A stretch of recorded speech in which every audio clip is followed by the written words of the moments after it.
Oh, Carly! Oh my god, it's so good to see you! Hi. Hello. I had no idea that you were going to be in town. I wish you would have told me. I would have taken time off work. Hi. Hello. Yeah. Hi. Hi. Hello. You don't really seem yourself right now. Are you okay? Hi. Hello. You're acting really weird. And while it's great to see you, I'm just gonna go walk over here now. Hi. Hello. Hi. Hello. Hi. Hello. Hi. Hello. Hi. Hello. Hi.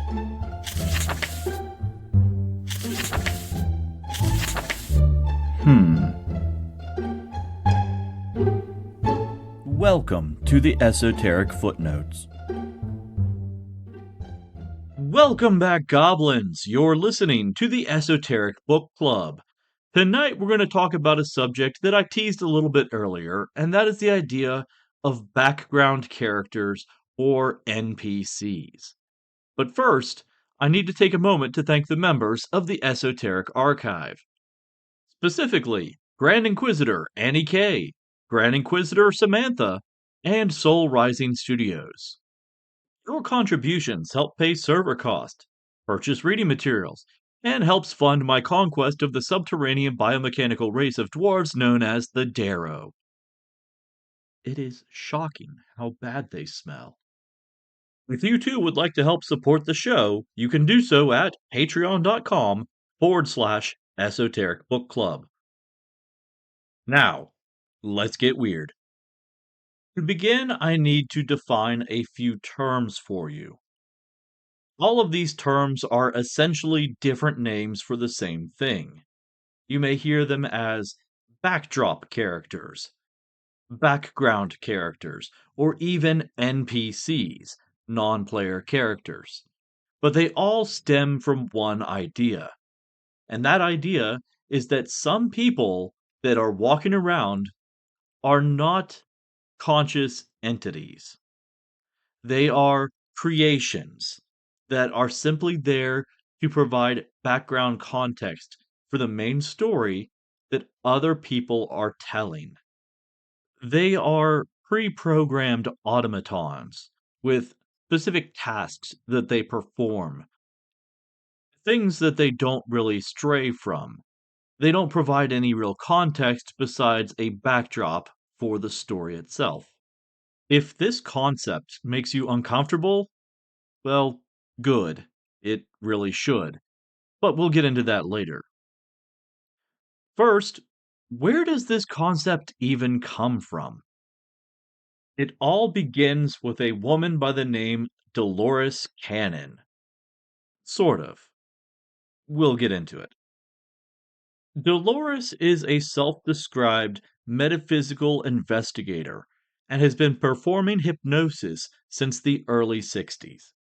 Initially, she was using this skill to help people break bad habits, like smoking or overeating. But then, in 1968, she hypnotized a woman to assist her with an eating disorder. But that woman went a little farther back in time than when she was first born. She went all the way back to the 1920s, where she had a previous life as a flapper in Chicago. Over the next few months, Cannon started to regress this woman farther and farther back. She took her through 5 different incarnations, until she encountered the one that was directly incarnated from God. After experimenting on multiple other people using similar techniques, Cannon created QHHT therapy, also known as the quantum healing hypnosis technique. Now, the whole time that Cannon was doing all this work, she was also trying to get published, to no avail. So, in 1992, she simply formed her own publishing company, Ozark Mountain Publishing. Her first few books were based on information that she had gathered from her hypnotized clients. Topics such as the bombing of Hiroshima and, as you could probably predict, Jesus. This is where things start to get really weird. During one of her hypnosis sessions, she encountered Nostradamus, and not like a person who was reincarnated from the consciousness of Nostradamus. No, she encountered the consciousness of Nostradamus, who was connecting to her directly from his own time and space. In fact, it got to a point where it didn't matter who Cannon had hypnotized. Nostradamus was coming through. Then in the 1980s, Cannon was introduced to the UFO phenomena after attending a MUFON meeting. She started using her unique hypnosis technique to regress alien abductees and contactees. It's through these regressions that she created the book The Custodians. In this book, she presents the idea that those who were abducted by aliens in this lifetime had previously contracted with said aliens before they were born. Basically, these people had agreed to be abducted prior to incarnating as a human being. Eventually, Cannon came to a point where she needed to consolidate her understanding of all of these phenomena into a single cohesive story. And that's when she published The Convoluted Universe. The Convoluted Universe is a 5-volume set that was created for, quote, people who want to have their minds bent like a pretzel. It's in this book series, specifically in books 4 and 5, that we first encounter the idea of backdrop people. At least, as it's introduced by Cannon. You see, the Convoluted Universe book series was first published in 2007, 8 full years after the initial release of the smash hit movie The Matrix. Hell, the entire Matrix trilogy was released by the time The Convoluted Universe was published. Not only that, 9 full years before the release of The Convoluted Universe, The Truman Show was released. The reason I cite these movies specifically is because in their story, there are people who are not real. People who are computer programs, or they're actors just playing a role. So the idea of backdrop people was already in the cultural zeitgeist almost a full 10 years before the convoluted universe even touched on the subject. Before we get too far into this, let's take a look at what canon actually says about backdrop people. According to her writings, canon didn't actually come up with this concept. It was a concept that was delivered to her by a third party through a client that she had hypnotized. Here's a quote directly from the book. These were called the backdrop people, who come to live, breathe, work, and die, but have no real purpose other than to be extras in our play. The backdrop to act against. They are just energy and are taken from one star system to another to play their parts. Rather like the extras in a film who spend their entire lives playing that insignificant part and never getting to play the leading role. They are there to provide the drama for our illusion.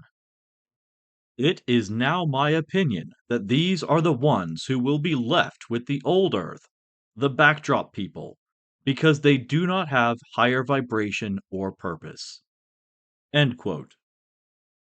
I'm sure some of you picked up on the subtext there, the first being that these backdrop people aren't real and probably don't have souls, but also that everything that's happening here on Earth, also known as Old Earth, is simply a play in order to allow certain individuals to raise their vibrations and go to the new Earth.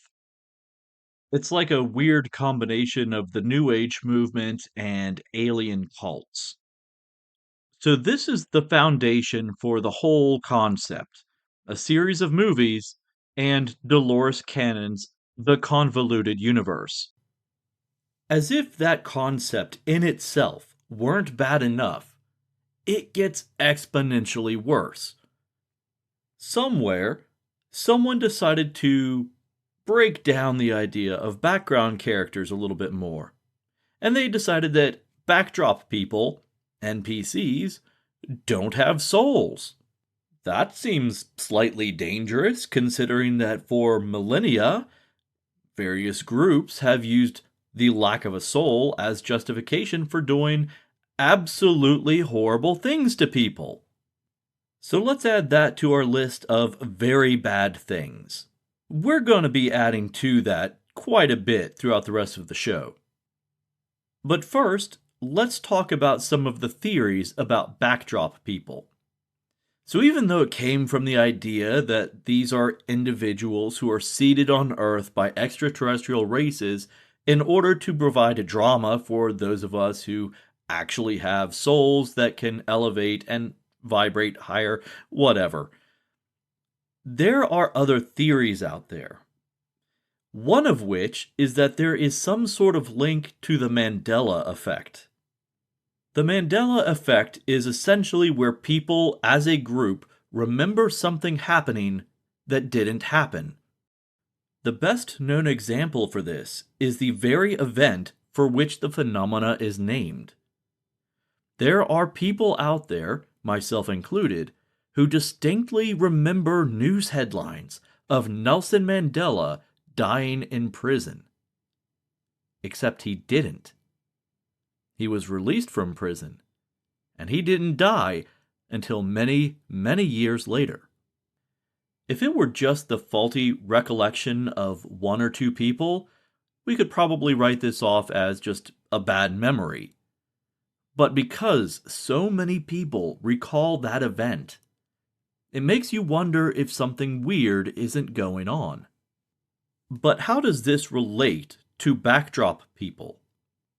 The idea is that the people who remember variant events are those who have the capability to reach a higher vibration. Those who don't are backdrop people. Now, much like we've already heard, this takes a situation that is otherwise just kind of strange and turns it into an us versus them situation. It's no longer a question of whether you remember Berenstein Bears or Berenstain Bears. It's, are you a real person or not? It's creating this arbitrary othering of an individual or a group. And anyone that's not a part of that group is better than, or elevated, or exceptional compared to the rest. And exceptional not for anything of real merit, but because they misremembered an event. And because of that, they're the only ones that are real. And everybody else is not. So let's add that to our list of really bad things. The othering of individuals or groups based on arbitrary measures. Have you ever felt like you were the center of attention? Have you ever felt like you were always the center of attention? Hopefully not, because if you did, that would be a major red flag for several psychological conditions. One thing I can guarantee that everybody listening has felt at least at some point in their life is that they felt like they were part of the background. That things didn't happen to them or didn't happen for them, they happened around them. Most of us experienced this in our childhood. Maybe your family moved to a new home, or maybe you just started a new school, or maybe you just weren't one of the popular kids. The point is that this isolation is a universal concept. It's a feeling of disconnect from your peer group or from society at large. For those of you who use tarot cards, this is the Hermit card. It is such a common feeling that there is an archetypal figure associated with it. But now, the New Age online cult of toxic positivity has turned that entirely on its head. Now there are groups saying that that feeling of isolation is what makes you exceptional. It singles you out as one of these people who can rise to a higher vibration, and that everybody around you doesn't associate with you because they're not real people. So there's the next item for our list of really bad things. A false sense of superiority. A few weeks back, when I first started posting about backdrop people and NPCs, an angry talking potato reminded me that that term is used by the alt-right to single out and dehumanize people that are left-leaning, and really at this point, let's be real, even centrist. Unsurprisingly, this term came from 4chan and is used to, quote, own the libs. That said, it has almost an identical concept to what we're already talking about. It's a way to talk about people who blindly follow the narrative, who go about their daily lives. They wake up, they go to work, they come home, they eat dinner, they go to bed, and they rest so that they can do it all again tomorrow. But they go through this routine without ever questioning why. If you were to ask one of these alt-right individuals how they know they're not an NPC, they will tell you, loudly and at great length. You may be sitting there wondering, how is the alt-right in any way associated with the New Age movement? And the answer is they're kind of not. They're actually infiltrating groups of people who already feel as if they're outsiders, as if they are outcasts. Now, we've seen them doing this in the pagan community quite a bit in the past few years. But the New Age community is largely an untapped market for them. A market that is already primed to believe in alternative thought and conspiracy. If a person already believes that they are a Pleiadian starseed, it's a very, very short trip to jump to reptilians controlling the government. So that's the next thing on our list of really bad things. Becoming a tool of an ultra-conservative belief system. My last example is something that's come about far more recently, and that is the idea that we could all be living in one big simulation, an oversized computer program. This idea has really been around far longer than even the Matrix movies, but recently it's been picked up by, let's say, eccentric billionaires as a result of the onset of AI. As a thought experiment, I actually really like this theory, especially considering that the biggest argument in favor of it is that there would have to be some sort of arbitrary universal speed limit of some sort that dictates the speed by which the processor that runs the simulation can operate. And what was proposed is that arbitrary speed limit is the speed of light. Does that mean simulation theory is real? Maybe. Does it mean I believe in it? No, absolutely not. By itself, this theory doesn't sound too bad. Except there are extreme proponents of this theory who are using medical conditions to justify their theory. Because, of course, if this is just one big video game, there has to be NPCs in it, right? What the extreme adherents to simulation theory are saying is that people with no inner monologue, a condition known as anadoralia, or people who can't visualize things in their mind, aphantasia, those conditions are indicative of them being an NPC. Now you may question why this is worse than what we've already talked about. The problem is, in simulation theory, everything we said about certain individuals not being real is suddenly taken literally. An NPC to an alt-right individual is someone who doesn't think freely for themselves. An NPC in simulation theory is literally not a person. It is a program, a construct of algorithms. So why is this idea far more insidious than all the others? Let's think about video games. If you're in a video game and you break into someone's house and loot it for all the valuables it has, are you arrested? If you're in a video game and you start a street fight, are there any repercussions for that? If you're in a video game and you take advantage of people, do you feel bad? If you're in a video game and you kill someone, do you feel remorse? I would say 99% of the time, your answer would be no. Now imagine if you were in the real world and you were absolutely convinced that everything around us was a simulation and that this was just one big computer game. How would that affect how you interact with everybody else around you? If you truly believed this, it would allow you to dehumanize massive swaths of people.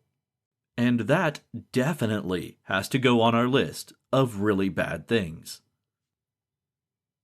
Let's review what we have on this list of really bad things. First, we have the idea that backdrop people have no soul. We have the othering of individuals or groups based on arbitrary measures. A false sense of superiority. A tool of an ultra-conservative belief system. And finally, the dehumanization of specific groups of people.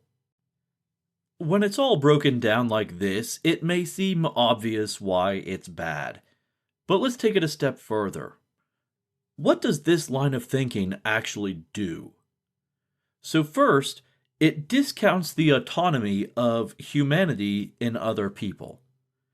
They're not making choices, they're not acting in their best interests, they're following a script, they're following a program.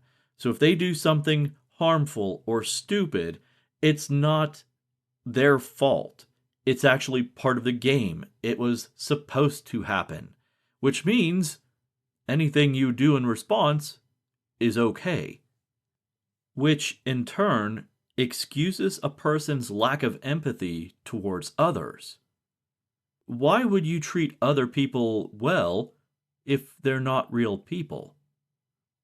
This also creates this sense of superiority, of grandiosity in your own story. You are the main character. You are special. You are more important than the NPCs. Finally, discounting people as, quote, real leads inevitably to violence and a lack of personal moral responsibility. You can't take advantage of a thing. You can't harm or murder an object. Before we go into my conclusions about all of this, I want to do one last detour. I want to take a look at what the DSM-5 lists as traits for narcissism. There are effectively 9 separate traits that psychologists will look for when determining narcissistic personality disorder. And of those 9, you only need 5 of them to qualify. So the first is a pervasive pattern of grandiosity. If you walk around thinking that you are the only real person, that kind of qualifies. If you have fantasies of unlimited success, power, brilliance, beauty, or ideal love, If only those pesky NPCs weren't there to stop your progress. If you have a belief in being special and unique and can only be understood by, or should be associated with, other special or high status people, well, you can't associate with NPCs. You have to associate with, quote, the real people, right? If there is an excessive need for admiration. Now, this one's a little trickier, but you have to look online for this. You'll actually see it pop up quite a bit in chat rooms and forums. You'll find people posting saying stuff like, my husband is an NPC and I clearly love him, but sometimes I just can't. That seeking of empathy, of admiration. Oh, you're such a brave individual for putting up with an NPC. That is attention-seeking behavior above and beyond the norm. The next trait is a lack of empathy, and honestly, if you are discounting large swaths of the population as being not real, I'd say that is a given. Next is a sense of interpersonal entitlement. This one's a little tricky until you wrap your brain around the idea of playing inside a computer game or a computer system. It's not their fault that they're not paying attention to you, right? They're NPCs. They don't know any better. They're just following a script. If only they knew the truth, they would worship you like a god. But since they're not real and they're following a script, that means that you can exploit them. And that's the next trait. Taking advantage for your own personal gain. And of course, you won't feel any remorse for this. They got what they deserve. They followed their script, and you took advantage of it. That level of arrogance is the next trait. The final trait is envy. This one's a little weird too. But imagine you're newly awakened to the idea of being a real person. If everyone around you is an NPC, and they're doing better than you, how is that possible? They're just following a script. You're a real person. You should be able to do better than all of them, because you're the only person that has real free will. So how are they ahead of you? If only you had the same tools and resources that they did. As you can see, there's a lot of parallels between narcissistic personality disorder and the idea of background characters. My take on this is that we're all main characters. We're main characters in our own stories, mostly because you can't jump into someone else's body and control their actions. The best analogy that I saw for this is that life isn't a video game per se, it's more like an MMORPG, one where real people all get online at the same time to compete in a collective sandbox environment. It's not a great analogy because it's still a video game, but you get the idea. It's not a solo video game where one real person is interacting with a bunch of scripted NPCs. It's randomness, it's chaos. There's not always rhyme or reason as to what people are doing or why they do it. The fact that we're the main character in our own stories doesn't discount us from also being an NPC in someone else's story.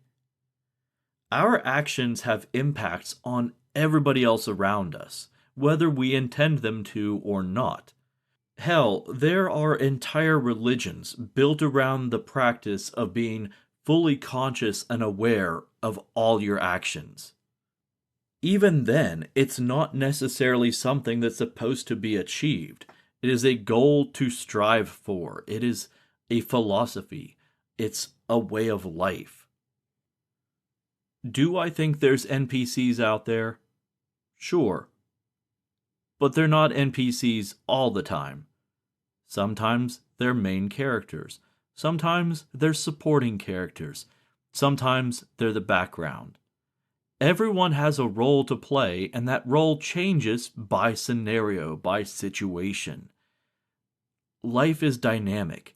It's always changing, whether good or bad.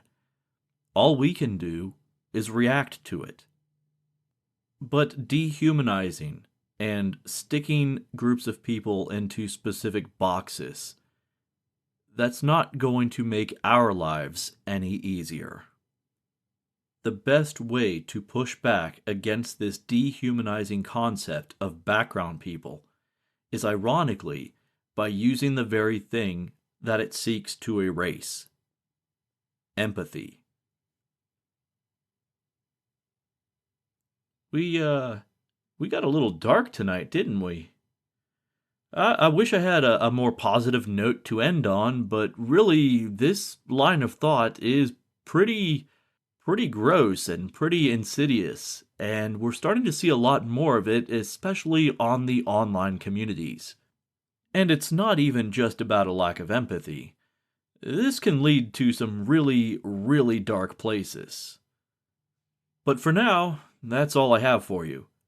So until next time, remember, stay weird.